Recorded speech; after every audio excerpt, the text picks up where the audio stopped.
ভয়াবহ দুর্ঘটনার টেনশন করতে গিয়ে এবার এক পর্যায়ে মাথা ঘুরে পড়ে গেল রাই। হ্যাঁ বন্ধুরা, ভিডিওতে লাইক দিয়ে দেখতে থাকুন। নীলাঞ্জনাকে হসপিটালে অ্যাডমিট করার পরেই যখন এত কিছু নিয়ে রাই চিন্তা করতে থাকে, ঠিক সেই মুহূর্তে এক পর্যায়ে ট্রমাটাইজড হয়ে রাই যখন হঠাৎ করে মাথা ঘুরে পড়ে যায়, ঠিক সেই মুহূর্তে রাইকে ধরে যখন সকলে চিৎকার চেঁচামেচি করে ডক্টরকে ডেকে পাঠায়, ঠিক সেই সময় ডক্টর এসে রাইকে অবজার্ভ করা মাত্র বলতে থাকে, দেখুন উনি যে ভয়াবহ থাবার হাত থেকে অল্পের জন্য রেহাই পেয়েছে, সেই ট্রমাটাই ওনাকে কুড়ে কুড়ে খাচ্ছে, তার জন্য উনি এতটা অসুস্থ হয়ে পড়েছে। আপনারা একদম টেনশন করবেন না, খুব শীঘ্রই ওনাকে আমরা ড্রিপ দেওয়া মাত্রই উনি সুস্থ হয়ে উঠবে। ঠিক সেই সময় রাইকে যখন একদিকে অবজারভেশনে রাখা হয়, ঠিক সেই অন্যদিকে নীলাঞ্জনার জ্ঞান ফিরে আসা মাত্রই গোটা পরিবার যখন নীলাঞ্জনার কাছে ছুটে যায়, ঠিক সেই সময় নীলাঞ্জনা বলতে থাকে যে তোমরা কেন আমাকে বাঁচালে বলো তো, আর যে ওটা কেন আমাকে মরে যেতে দিতে, তাহলে অন্তত আমি আমার পাপের প্রাশ্চিত্যটুকু অন্তত এই জন্মে করে যেতে পারতাম, কারণ আমি যে পাপগুলো করেছি সেটা তো আর যে ওটা কেন একদমই ক্ষমার অযোগ্য, সেটা আমি খুব ভালো করে বুঝতে পেরে গিয়েছি। আর তার জন্যই তো রাই দিদিভাই আমাকে সাফ জানিয়ে দিয়েছে যে ও কোনোদিন আমাকে ক্ষমা করবে না। আচ্ছা, রাই দিদিভাই এলো না, ও ঠিক আছে, রাই দিদিভাই হয়তো আমার উপরে অভিমান করেছে, তাই তো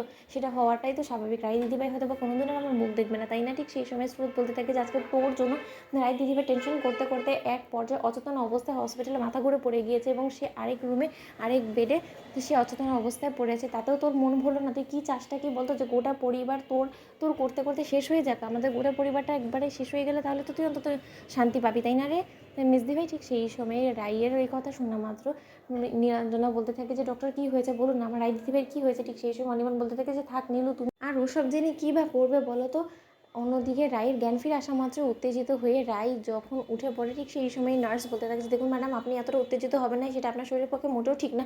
আপনি সবে মাত্র অচেতন অবস্থা থেকে সুস্থ হয়ে ওঠার চেষ্টা করছেন। ঠিক সেই মুহূর্তে রাই এক মুহূর্ত কারো কোনো রকম কোনো কথা না শুনে যখন নীলাঞ্জনার কাছে ছুটে যায়, ঠিক সেই মুহূর্তে নীলাঞ্জনার কাছে ছুটে যাওয়া মাত্র রাই বলতে থাকে যে লাগাবো ঠাসিয়ে তোকে এক চর, তোর সাহস তো কম না, তুই আমার সামনে নিজের প্রাণ দিতে বসেছিস, তুই কি মনে করেছিস যে তোর রাই দিদিভাই তোকে এমনি এমনি মরে যেতে দিবে? তোর সাথে আমার অনেক হিসাব নিকেশ বাকি আছে এখনও, তুই আমার সকল হিসাব নিকেশ না শেষ করে দিয়ে তুই নিজে চলে যাবি, সেটা কী করে হয় বলতো?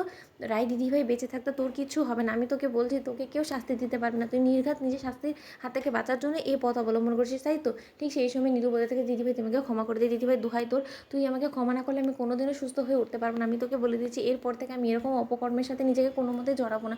ঠিক সেই সময় রাই বলতে থাকে যে আগে তুই সুস্থ হয়ে ওঠ, তারপরে তোর গায়ে অনেকটা পুড়ে গিয়েছে, তাই না? ঠিক সেই সময় নীলু বলতে থাকে যে তোর গায়ে তো অনেকটা পুড়ে গিয়েছে, কিন্তু তার সত্ত্বেও তো তুই আমার কথাই ভেবে যাচ্ছিস, তাই না? দিদিভাই দেখ না, এত ভালো ভাগ্য করে আমি এরকম একটা বোন পেয়েছি, কিন্তু তার সত্ত্বেও আমি পোড়া কপাল যে আমি এতদিন ধরে তোর ভালো মানুষটা বুঝতে পারিনি, আমি সেই তোকে শত্রুই ভেবে নিয়েছি। ঠিক সেই মুহূর্তে নীলু বলতে থাকে দিদিভাই একবার এই ভালো মানুষের মুখোশ পরে তোকে শুধু আমার হাতে কবজায় এনে ফেলে, তারপরে দেখ তোর পেছনে আবার আমি ছোড়া খুব, আর তুই সেটা কল্পনাও করতে পারিস না সেটা কীভাবে সাংঘাতিকভাবে আমি এবার করবো, কারণ অনেক সহ্য করছি, এবার আর নয়। তো বন্ধুরা, ভিডিওটি ভালো লেগে থাকলে লাইক এবং শেয়ার করে সাবস্ক্রাইব করতে ভুলো না।